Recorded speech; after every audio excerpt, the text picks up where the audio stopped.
Hello, ഇന്നത്തെ നമ്മുടെ video എന്ന് പറയുന്നത് പെട്ടെന്ന് തന്നെ മുഖം വെളുക്കാൻ സഹായിക്കുന്ന ഒരു കിടിലൻ സാധനമാണ്. ഇതെല്ലാവരുടെ വീട്ടിലും അവൈലബിൾ ആയിട്ടുള്ള സാധനമാണ്. ഒരാളുടെ വീട്ടിൽ പോലും ഇത് ഇല്ലാത്തത് ഉണ്ടാവില്ല. അപ്പോൾ ഇതിങ്ങനെ തയ്യാറാക്കുക എന്നുള്ളത് ഇതിൻ്റെ റിസൾട്ട് നിങ്ങൾ ലൈവ് കണ്ട് വിശ്വാസം ഉണ്ടെങ്കിൽ മാത്രം ട്രൈ ചെയ്താൽ മതി. അല്ലാത്തവരാരും ട്രൈ ചെയ്ത് നിൽക്കണ്ട. അപ്പോൾ ഇതെങ്ങനെയാണ് തയ്യാറാക്കുന്നതെന്നുള്ളത് നമുക്ക് ഫുൾ വീഡിയോ കാണാം. വീഡിയോയിലേക്ക് പോകുന്നതിന് മുന്നേ ചാനൽ സബ്സ്ക്രൈബ് ചെയ്യാത്തവരാണെങ്കിൽ ദയവ് ഇതൊന്ന് സബ്സ്ക്രൈബ് ചെയ്യുക കേട്ടോ.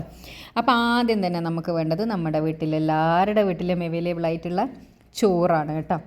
ചോറ് ആരുടെ വീട്ടിലും ഇല്ലാത്തത് ഉണ്ടാവില്ലല്ലോ. എല്ലാവരും ദിവസവും ചോറ് തിന്നുന്ന ആൾക്കാരാണ്.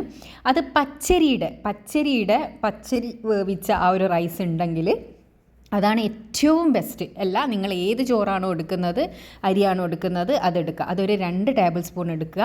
അതിൻ്റെ കഞ്ഞിവെള്ളം ഉണ്ടല്ലോ, നമ്മൾ ചോറ് ഉണ്ടാക്കാൻ വേണ്ടി ഉപയോഗിച്ച ആ കഞ്ഞിവെള്ളവും കൂടി ഇട്ടിട്ട് നന്നായിട്ടൊന്ന് അടിച്ചെടുത്ത് കൊണ്ടുവരിക ഇതേപോലെ.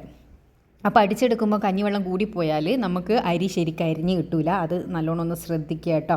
അപ്പോൾ എൻ്റേത് കുറച്ച് അരിവ് കുറവുണ്ട്. കാരണം എന്താണെന്ന് വെച്ചാൽ ഞാൻ കഞ്ഞിവെള്ളം ഒഴിച്ചത് കുറച്ച് കൂടിപ്പോയതുകൊണ്ടാണ്. അത് നല്ലോണം ശ്രദ്ധിക്കുക കേട്ടോ.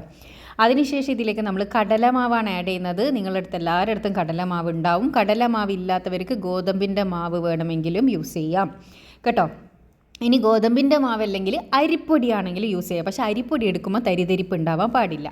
ഇതിലേക്ക് 1 ടീസ്പൂണോളം തേനും കൂടിയിട്ട് മിക്സ് ചെയ്താൽ നമ്മുടെ ഫേസ് പാക്ക് ഇവിടെ റെഡിയായി കേട്ടോ. ഈ ഒരു ഫേസ് പാക്ക് നിങ്ങൾക്ക് ഫ്രിഡ്ജിൽ വെച്ചിട്ട് 2 ദിവസം വേണമെങ്കിലും യൂസ് ചെയ്യാം. അപ്പോൾ നിങ്ങൾ വളിച്ചു പോകുന്നു ഇല്ലാണ്ടുള്ളത് നോക്കണം കേട്ടോ. ഇത് നല്ലോണം മിക്സ് ചെയ്യുക. അപ്പോൾ ഇതിൻ്റെ ഒരു കൺസിസ്റ്റൻസി എന്ന് പറയുന്നത് നമ്മൾ ഫേസിലേക്ക് അപ്ലൈ ചെയ്ത് കൊടുക്കുമ്പോൾ ഫേസിൽ സ്റ്റിക്കായി നിൽക്കുന്ന രീതിക്കുള്ള ഒരു കൺസിസ്റ്റൻസി വേണമെന്നുള്ളത് നിർബന്ധമായിട്ടുള്ള കാര്യമാണ് കേട്ടോ.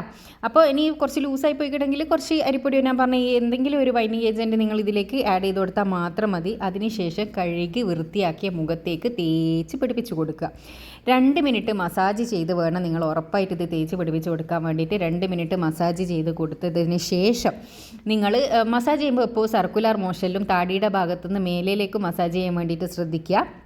അതിനുശേഷം ഇത് ഫേസിലേക്ക് ഒരു 25 മിനിറ്റ് മിനിമം വെക്കുക. നല്ലോണം ഡ്രൈ ആകുന്നത് വരെ നിങ്ങൾക്ക് സമയം ഉണ്ടെന്നുണ്ടെങ്കിൽ ഉറപ്പായിട്ടും ഡ്രൈ ആകുന്നത് വരെ വെയിറ്റ് ചെയ്യുക. അതിനുശേഷം സാധാരണ വെള്ളത്തിൽ കഴുകി കളയാന്നാണെങ്കിൽ മക്കളെ ഒരു അടിപൊളി റിസൾട്ടാണ് കിട്ടുക. നമ്മുടെ കൊറിയൻ ഗ്ലാസ് സ്കിന്ന് പോലത്തെ ഒരു സ്കിന്ന് കിട്ടാൻ സഹായിക്കുന്ന ഒരു അടിപൊളി ഫേസ് പാക്കാണ്. നിങ്ങളിതൊന്ന് ട്രൈ ചെയ്ത് നോക്കുക. എൻ്റെ കയ്യിൽ കാണുന്ന എത്രത്തോളം വിസിബിൾ ആണെന്ന് എനിക്കറിയില്ല, പക്ഷേ ഇത് ഫേസിൽ അടിപൊളി ഒരു സംഭവമാണ്. എല്ലാവരും ഒന്ന് ട്രൈ ചെയ്ത് നോക്കുക. ട്രൈ ചെയ്തതിന് ശേഷം നിങ്ങളുടെ അഭിപ്രായം അറിയിക്കാൻ വേണ്ടിയിട്ട് മറക്കരുത്.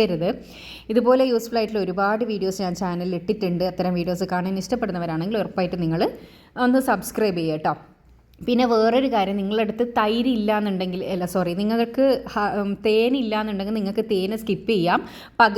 അതിന് പകരമായിട്ട് നിങ്ങൾ തൈര് യൂസ് ചെയ്യുക. അതിന് നല്ല റിസൾട്ടാണ് കേട്ടോ. തൈര് യൂസ് ചെയ്യുക. തൈരും ഈ ചോറും, അതായത് അടിച്ച ചോറും കടലമാവോ അല്ലെങ്കിൽ അരിപ്പൊടിയോ അല്ലെങ്കിൽ നമ്മുടെ ഈ ഗോതമ്പിൻ്റെ പൊടിയോ നിങ്ങൾക്ക് യൂസ് ചെയ്യാം. അതും കൂടി ആക്കിയാലും നല്ലൊരു ഫേസ് പാക്കാണ്.